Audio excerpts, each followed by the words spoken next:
Students, आज हम 11 chapter heat and thermodynamics का नेक्स्ट टॉपिक करेंगे, रिवर्सिबल एंड इरिवर्सिबल प्रोसेस। अब याद रखिएगा, आपने पहले भी इससे प्रोसेसेस पढ़े हुए हैं, जैसे कि आपने आइसोथर्मल प्रोसेस पढ़ा हुआ है और एडियाबैटिक प्रोसेस रखा हुआ है। अब याद रखिएगा ये कैसे प्रोसेस है, तो याद रखिएगा आइसोथर्मल प्रोसेस और एडियाबैटिक प्रोसेस जो हैं वो दोनों या तो रिवर्सिबल प्रोसेस भी हो सकते हैं या वो रिवर्सिबल भी, मतलब आइसोथर्मल प्रोसेस जो है वो रिवर्सिबल तरीके से भी हो सकता है और इरिवर्सिबल तरीके से भी हो सकता है, और जो एडियाबैटिक प्रोसेस है सेम वो भी रिवर्सिबल प्रोसेस भी हो सकता है और इरिवर्सिबल प्रोसेस भी होता है। तो अब हम अपने टॉपिक की तरफ आते हैं। हम समझते हैं कि रिवर्सिबल प्रोसेस और इरिवर्सिबल प्रोसेस क्या होता है।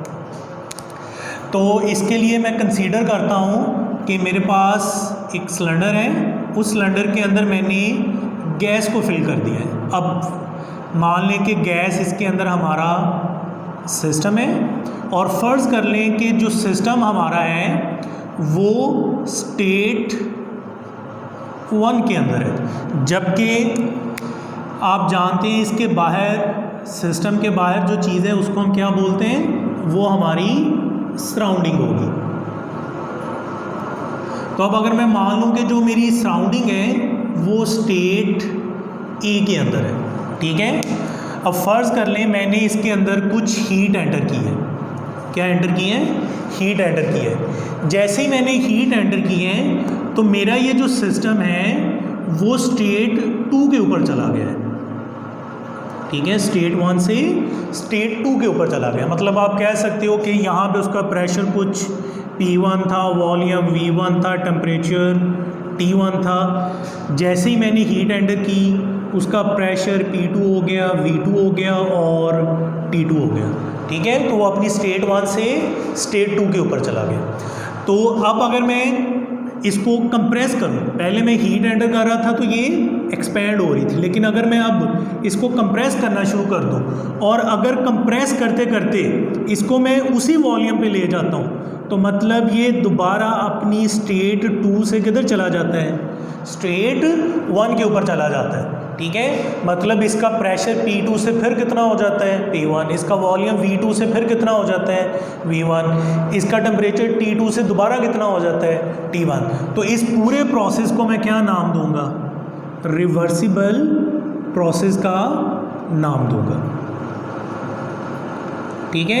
अब इसी तरह अगर इसकी सराउंडिंग स्टेट ए के ऊपर थी, ठीक है, जब इसका सिस्टम स्टेट 1 के ऊपर था तो फ़र्ज़ करें इसकी सराउंडिंग किस स्टेट के ऊपर थी, ए के ऊपर। तो जब हमने हीट एंटर की तो सराउंडिंग में भी कुछ चेंजेस आई, तो वो सराउंडिंग भी स्टेट किधर चली गई, बी के अंदर चली गई, ठीक है। इसका मतलब है सराउंडिंग स्टेट ए से किधर चली गई, स्टेट बी के ऊपर, जब हमने हीट एंटर की। अब अगर मैं कंप्रेस करता हूँ तो कंप्रेस करने के बाद इसका मतलब है कि वो दोबारा अगर वो सराउंडिंग स्टेट बी से दोबारा किधर चली गई, स्टेट ए के ऊपर चली गई, तो फिर भी मैं इस प्रोसेस को क्या बोलूँगा, रिवर्सिबल प्रोसेस बोलूँगा।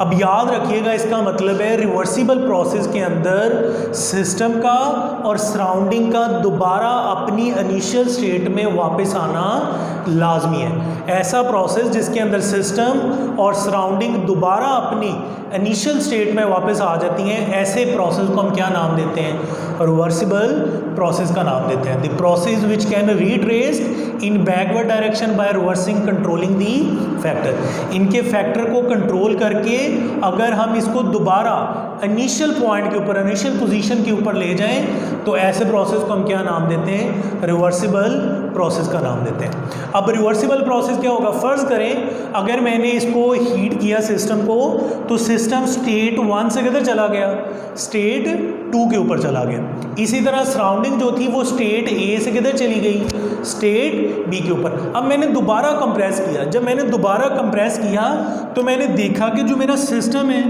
वो स्टेट 2 पे आने की बजाय वो किधर चला गया, स्टेट 3 पे चला गया। मतलब अब उसका प्रेशर P3 हो गया, उसका वॉल्यूम V3 हो गया, टेम्परेचर उसका T3 हो गया।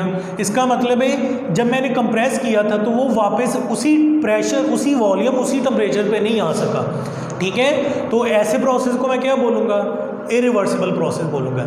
इसी तरह हो सकता है कि सिस्टम तो अपनी इनिशियल पोजीशन पे वापस आ जाए, ठीक है, कंप्रेस करने से, लेकिन हो सकता है ऐसे कि जो सराउंडिंग है वो स्टेट ए पे जाने की बजाय किधर चली जाए, स्टेट सी के ऊपर चली जाए। इसका मतलब है दोनों में से अगर एक भी चीज़, वो बेशक सिस्टम हो या वो आपकी सराउंडिंग हो, अगर वो दोबारा वापस अपनी उस इनिशियल स्टेट के ऊपर ना आए तो ऐसे प्रोसेस को हम क्या बोलेंगे, इरिवर्सिबल प्रोसेस बोलेंगे। तो ऐसा प्रोसेस जिसको रिट्रेस नहीं किया जा सकता कंट्रोलिंग फैक्टर से, उसको इनिशियल पोजीशन पे वापस नहीं लाया जा सकता, ऐसे प्रोसेस को हम क्या नाम देते हैं, इरिवर्सिबल प्रोसेस का नाम देते हैं। इसका मतलब है फिर जो हमारे पास रिवर्सिबल प्रोसेस है वो रिवर्स हो सकता है, वो वापस अपनी इनिशियल हालत में जा सकता है, जबकि जो हमारे पास इरिवर्सिबल प्रोसेस है वो दोबारा वापस नहीं जा सकता। अब याद रखिएगा, अगर आपने किसी प्रोसेस को रिवर्सिबल प्रोसेस बनाना है तो उसके लिए याद रखिएगा वो प्रोसेस मस्ट परफॉर्म स्लोली। वो अगर स्लो प्रोसेस होगा तभी वो क्या हो सकता है, रिवर्सिबल प्रोसेस हो सकता है। और अगर सिस्टम जो है प्रोसेस जो है वो अगर आपका रैपिडली चल रहा है तो वो कैसा होगा, इरिवर्सिबल होगा। इसका मतलब है नेचर में अगर कोई प्रोसेस बहुत स्लो हो रहा होगा तो हम उसको क्या मान लेंगे, रिवर्सिबल, और अगर वो बहुत रैपिडली हो रहा है तो हम उसको क्या कहेंगे कि ये इरिवर्सिबल प्रोसेस है। तो याद रखिएगा जो हमारे पास इरिवर्सिबल प्रोसेस है ये एक आइडियल प्रोसेस है, हाइपोथेटिकली प्रोसेस है, ये नेचर के अंदर एग्जिस्ट नहीं करता। अब याद रखिएगा नेचर में जितने भी प्रोसेस हैं वो आपके सारे के सारे कौन से हैं, इरिवर्सिबल प्रोसेस है, ठीक है। अब क्योंकि ये बहुत स्लो मूव होता है तो इसीलिए इसको कंप्लीट होने के लिए क्या चाहिए होता है, इन्फिनिट टाइम रिक्वायर्ड होता है, जबकि हमारे पास जो इरिवर्सिबल प्रोसेस है वो जस्ट फाइनल टाइम के अंदर क्या हो सकता है, कंप्लीट हो सकता है। इसी तरह जो वर्क हम रिवर्सिबल प्रोसेस के अंदर परफॉर्म करेंगे वो वर्क ज़्यादा होगा किससे, इरिवर्सिबल प्रोसेस से। तो फिर इसका मतलब है इरिवर्सिबल प्रोसेस में जो वर्क परफॉर्म होगा वो रिवर्सिबल प्रोसेस से कम होगा हमारे पास। इसी तरह इसकी एग्जांपल की अगर कंसीडर करें तो लिक्विफिकेशन और इवेपोरेशन जो है किसी गैस की, वो हमारे पास क्या कहलाती हैं, वो हमारे पास रिवर्सिबल प्रोसेस की। या अगर गैस को हम क्या कर रहे हैं, स्लो कंप्रेस कर रहे हैं, तो ये भी हमारे पास किसकी एग्जांपल बन सकता है, रिवर्सिबल प्रोसेस की एग्जांपल बन सकता है। और अगर हम बोलें इरिवर्सिबल प्रोसेस की एग्जांपल तो वो हमारे पास केमिकल एक्सप्लोजन ऑफ होगा, ठीक है। केमिकल एक्सप्लोजन ऑफ बॉम्ब जो है वो भी हमारे पास क्या कहलाता है, वो भी हमारे पास इरिवर्सिबल प्रोसेस की एग्जांपल कहलाता है। अब एक बात और याद रखिएगा, एक फ़र्क आप और भी देख सकते हैं कि जो रिवर्सिबल प्रोसेस होता है उसके अंदर हर स्टेज के अंदर इक्विलिब्रियम स्टेबल होता है। मतलब जब रिवर्सिबल प्रोसेस प्रोसीड हो रहा होगा तो उसकी हर स्टेट के अंदर याद रखिएगा इक्विलिब्रियम स्टैब्लिश होगा, ठीक है। जबकि जो इरिवर्सिबल प्रोसेस होता है वो जस्ट इनिशियल और फाइनल पोजीशंस के ऊपर जाके ही इक्विलिब्रियम के अंदर होता है। ये हर स्टेज में, हर स्टेट के अंदर कैसा होगा, इक्विलिब्रियम में होगा, जबकि ये जस्ट इनिशियल और फाइनल स्टेट के अंदर कैसा होगा, इक्विलिब्रियम के अंदर होगा। अब जो हम नेक्स्ट टॉपिक आपका करेंगे वो हमारे पास होगा हीट इंजन।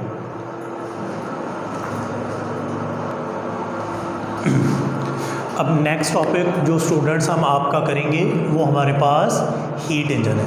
अब हीट इंजन जो है वो एक ऐसी डिवाइस है जो हीट एनर्जी को कन्वर्ट करती है किसके अंदर, मैकेनिकल एनर्जी के अंदर। तो वो हीट एनर्जी मतलब जिसके अंदर टेम्परेचर इन्वॉल्व हो, ठीक है, ऐसी एनर्जी को हम क्या बोल रहे होते हैं, हीट एनर्जी बोल रहे होते हैं। और मैकेनिकल एनर्जी मैंने आपको बताया था कि मैकेनिकल वर्क, ठीक है, ये मैकेनिकल हम उस चीज़ को बोलते हैं जिसके अंदर वेलोसिटी, डिस्प्लेसमेंट, एक्सेलरेशन, कोई वर्क इन्वॉल्व हो जाए उसको हम क्या बोलते हैं, वो हमारे पास मैकेनिकल वर्क कहलाता है। अब मैकेनिकल वर्क से हमें जो एनर्जी मिलेगी उसको हम क्या बोलेंगे, मैकेनिकल एनर्जी बोलेंगे। तो ऐसी डिवाइस जो हीट एनर्जी को कन्वर्ट करता है किसके अंदर, मैकेनिकल एनर्जी के अंदर।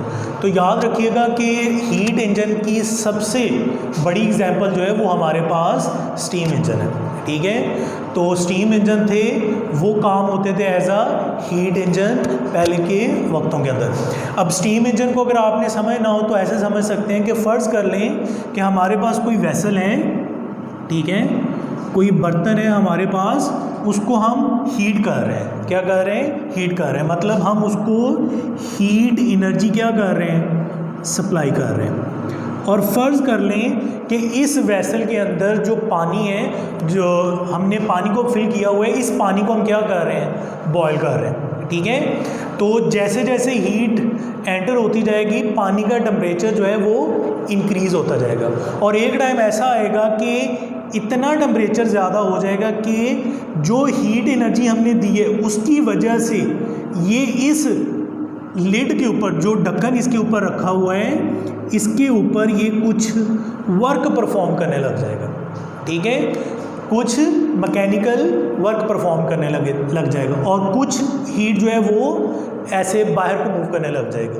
तो इसका मतलब है, अगर आप देख सकते हैं तो पूरे प्रोसेस में हीट एनर्जी जो है वो कन्वर्ट हो रही है किसके अंदर? मैकेनिकल एनर्जी के अंदर। जैसे जैसे टेम्परेचर हायर हो रहा है वैसे वैसे जो पानी है वो वर्क परफॉर्म कर रहा है किसके ऊपर? लिड के ऊपर, ठीक है। तो इसी तरह पेट्रोल इंजन और डीजल इंजन, ठीक है, वो भी हमारे पास एग्जाम्पल है किसकी?